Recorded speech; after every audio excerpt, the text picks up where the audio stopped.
तो ये बालाजी महाराज का प्रोग्राम, जितने भी बालाजी महाराज के भगत यहाँ प्रांगण में उपस्थित हैं, ये बालाजी महाराज से हम प्रार्थना करते हैं सभी भक्तों की मनोकामना पूरी करे और सदा ये आस्था बाबा के चरणों में आपकी बनी रहे। ये आपका गांव बड़ा धर्मधारी गांव है। मनुष्य के पास में अगर धन हो तो धन की 3 गति होती है, दान, भोग और नाश। अगर कहने परमात्मा बड़ो सारो धन दे तो सबसे उत्तम गति है उसका दान करना चाहिए। दया धर्म के शुभ कामों में उस धन को लगाना चाहिए, ये उत्तम गति मानी जाती है। फिर मध्यम गति, अगर कोई आदमी अगर दान नहीं कर सके, धन है अगर मैं कोई दान नहीं करो जाए, अगर उसकी इच्छा नहीं हुए, मुंजी आदमी हुए दान नहीं कर सके, तो फिर उसका भोग करना चाहिए। अपने आप पे घर गृहस्थी पे उसको खर्च करना चाहिए।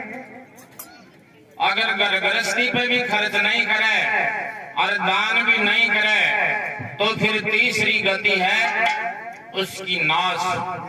वो धन स्वतः ही नष्ट हो जाता है। चाहे कैसे केस मुकदमा में हो जाए, चाहे उन्हें कोई चोर काट के ले जाए, और चाहे लड़ाई दंगा में, चाहे कोई मोटर गाड़ी एक्सीडेंट हो जाए, तो उस धन का नाश अवश्य हो जाता है। ये चाणक्य नीति का लेख है।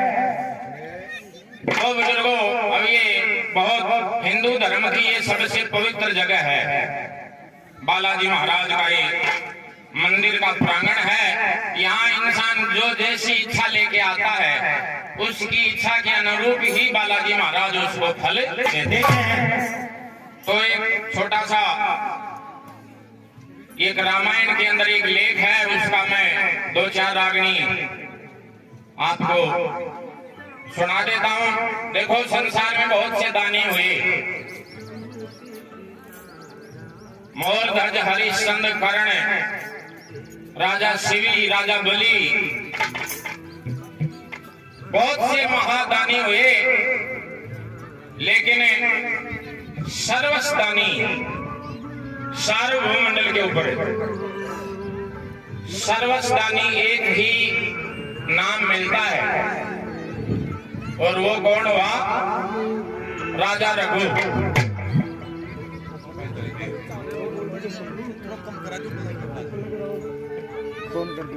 थोड़ी सी फोन करके थोड़ा सा कम करा दो ना, आप डिस्टर्ब करेंगे। तो बुजुर्गों, धरती के ऊपर सर्वस्दानी एक ही हुआ है जिसने अपना सब कुछ दान कर दिया। तो जब लंका का रावण को खत्म करके भगवान श्री राम अपने राज दरबार में बैठे होते हैं, पास के आसन पे सीता माता बैठी होती है, हनुमान जी महाराज चरणों में विराजमान हैं, भरत शत्रुघ्न भाई लक्ष्मण शेषनाग का अवतार राम दरबार लगा हुआ है। और सजनों, उसी दरबार के अंदर भगवान श्री राम के जो गुरु थे वशिष्ठ, वो उस दरबार के अंदर आ जाते हैं। भगवान श्री राम अपने आसन से खड़े हो जाते हैं, आदर सत्कार किया, गुरु वशिष्ठ को बिठा दिया, आइए महाराज बैठिए। और भगवान श्री राम ने कहा कि महाराज देखो, गुरुदेव बहुत बड़ा रावण जैसा आज तनी धरती वाले न तो कोई विद्वान हो और न कोई धनवान हो। ये लेख है शास्त्रों का। महाराज मैंने कितने बड़े और रावण के ऊपर विजय प्राप्त कर ली। गुरु वशिष्ठ ने सोचा कि ये तेरा चेला है, तेरा शिष्य है, इसके मन में अभिमान हो गया। तो सज्जनों, गुरु वशिष्ठ ने कहा कि भगवान श्री राम, आपने कोई विजय प्राप्त नहीं करी, आपने बहुत अनर्थ किया। कि महाराज कैसे? कि एक रानी के कारण, एक सीता माता के कारण आपने उस ब्राह्मण का वंश नष्ट कर दिया। आपके दादा जो रघु हुए हैं, उन्होंने 16 रानियों का दान कर दिया।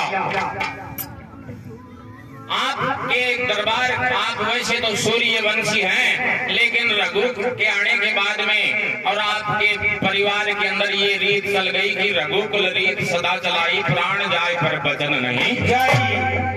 तो भगवान श्री राम कहते हैं कि महाराज गुरु वशिष्ठ, हे विप्र, हे भूदेव, ये कथा मेरे को विस्तार से सुनाओ। मेरे बुजुर्गों की कीर्ति मैं विस्तार से सुनना चाहता हूँ कि रघुकुल रीत सदा चलाई, प्राण जाए पर वचन नहीं जाई। ये कैसे हुआ? तो सज्जनों, गुरु वशिष्ठ बताते हैं कि भगवान श्री राम आपके वंश के अंदर बहुत बड़े बड़े धर्मात्मा राजा हुए। ऐसा कोई भी वंश के अंदर, दूसरे वंश के अंदर ऐसे राजाओं का लेख मिलता ही नहीं। तो यहीं से ये कथा प्रारंभ हो जाती है। भगवान श्री राम से गुरु वशिष्ठ बताते हैं कि सुनो राम, मैं बताता हूँ आपके वंश के अंदर कौन कौन राजा हुए, जिन्होंने क्या क्या यश कीर्ति दुनिया के अंदर करी, और ये भी बताता हूँ कि रघुकुल रीत सदा चलाई, प्राण जाए पर वचन नहीं जाई, ये क्यों चला।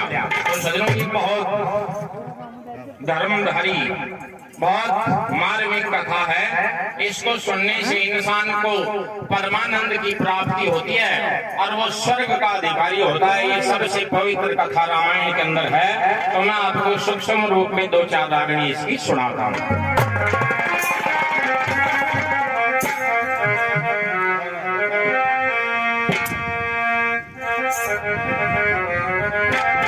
तो गुरु वशिष्ठ बताते हैं कि सुनो श्री राम, मैं नंबर से बताता हूँ आपके वंश के अंदर कौन कौन महापुरुष हुए।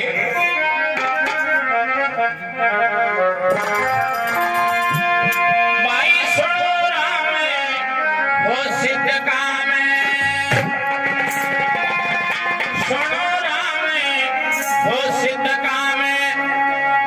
मैं कहूँ हकीकत सारी,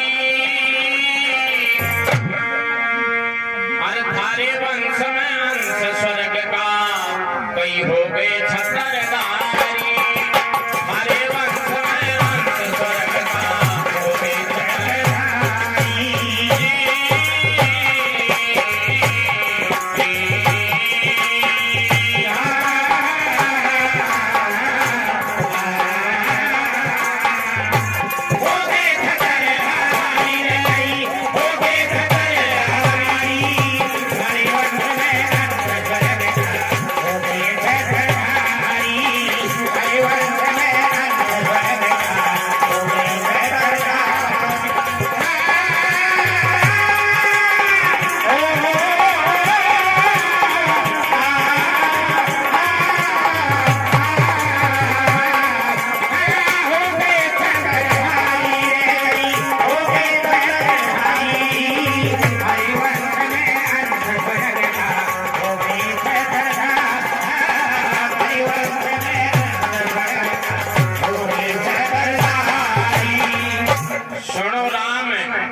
सिद्ध काम है, मैं कहूँ हकीकत सारी।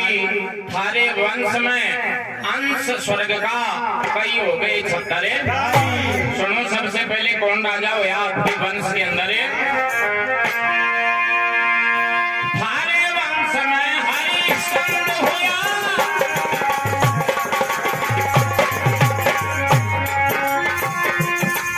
भाई थारे वंश में हरिश्चंद्र हुआ, नाम जगत में कर गया। 21 दिन कान नहीं खाया, वो सतयुग गणत कर गया। 21 दिन कान नहीं खाया, वो सतयुग गणत कर गया।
पहले आपके वंश में महाप्रतापी दानवीर राजा हरिश्चंद्र हुआ।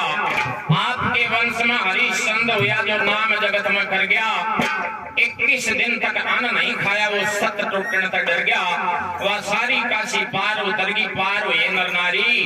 हरे वंश में अंश स्वर्ग का कई हो गई छत्रे। आपके वंश में हरिश्चंद्र राजा हुआ जिसने भंगी के घर जाके नीर भरा, और वो रानी यहाँ गणिका के घर पे, और जिसने बड़ी इज्जत ख्वार करी, लेकिन लेस मात्र भी अपने धर्म से हिली नहीं। अब सुनो, दूसरे नंबर के अंदर आपके वंश के अंदर महाप्रतापी राजा कौन सा हुआ? भाई तेरे वंश में राजा सगर हुए।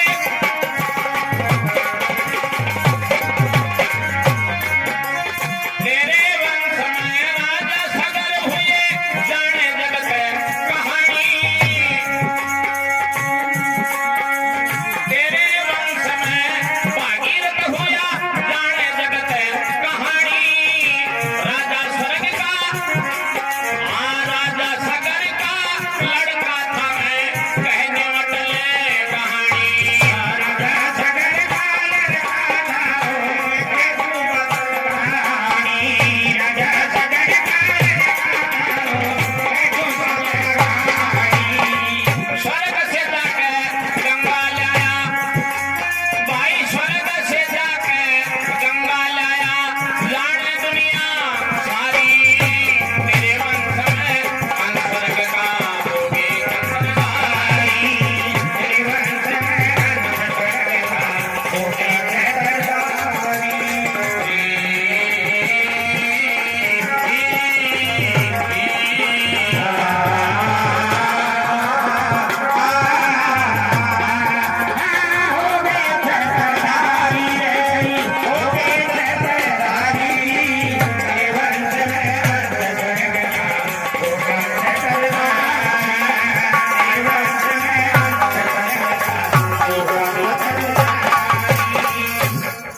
तेरे वंश के अंदर सगर नाम का राजा हुआ, और उसका भागीरथ लड़का हुआ। उसने जाकर के स्वर्ग से और गंगा जी लेकर के आया, जिसने सारी सृष्टि के पाप का हनन किया। वो महाप्रतापी भागीरथ राजा भी आप ही के कुल के अंदर है। भगवान श्री राम, ऐसा कोई और उदाहरण नहीं मिलता किसी वंश में कि जितने महाप्रतापी राजा यहाँ आपके हुए उतना और कहीं हुआ हो। अब सुनो, तीसरे नंबर के ऊपर आपके दादा जो रघु हुए। तेरे दादा रघु हुए।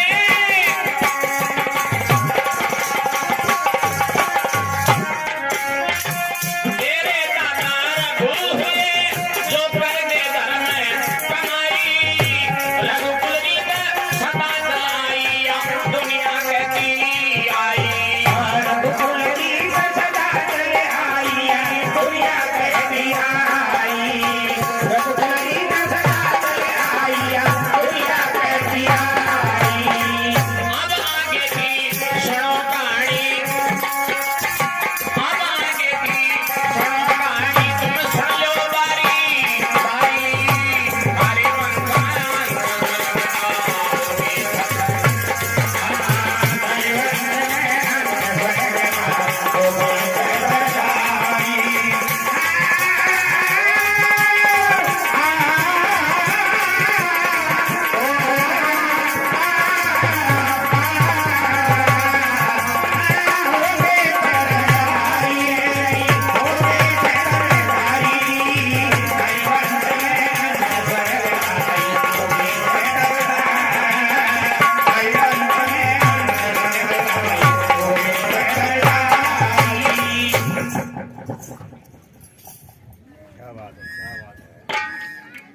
महाराज वशिष्ठ कहते हैं कि सुनो, भगवान श्री राम आपके दादा जो रघु हुए हैं, उनके जन्म की कहानी भी बड़ी टेढ़ी है कि महाराज कैसे।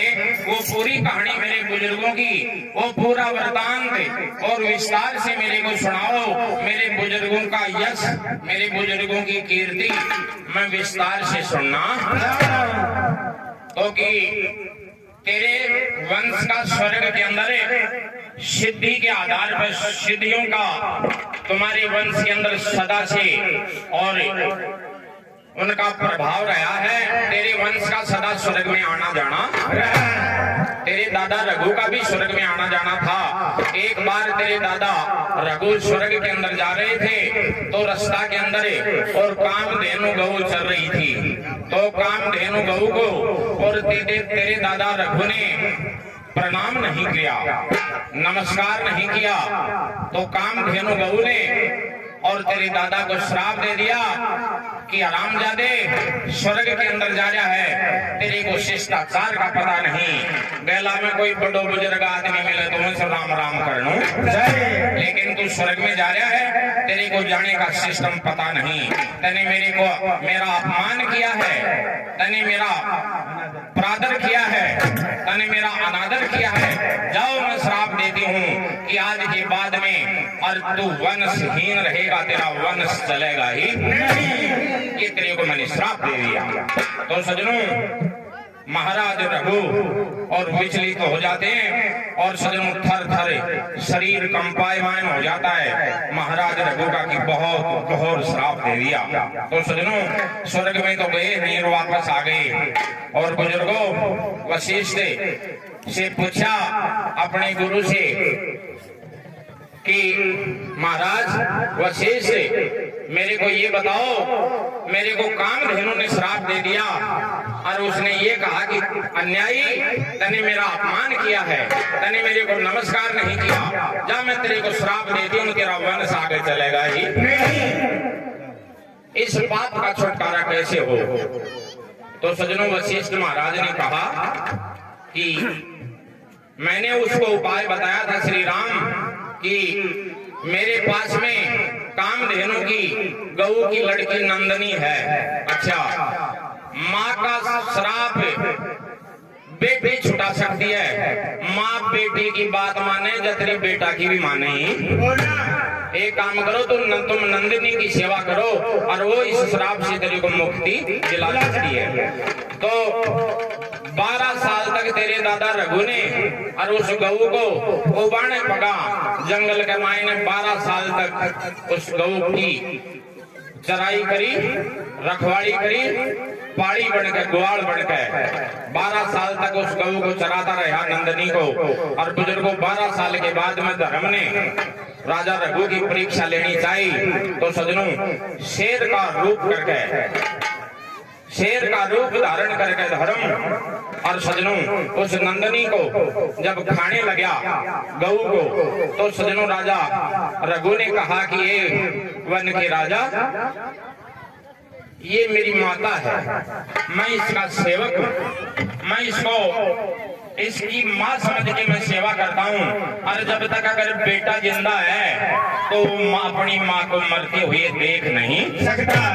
हे वनराज, आप मेरे को भक्षण करके, मेरे को खा करके अपनी भूख शांत कर लो और इस मेरी माँ नंदनी को बख्श दो। तो बुजुर्गों कि ठीक है, तो रोटी साटे रोटी के पतलीर के।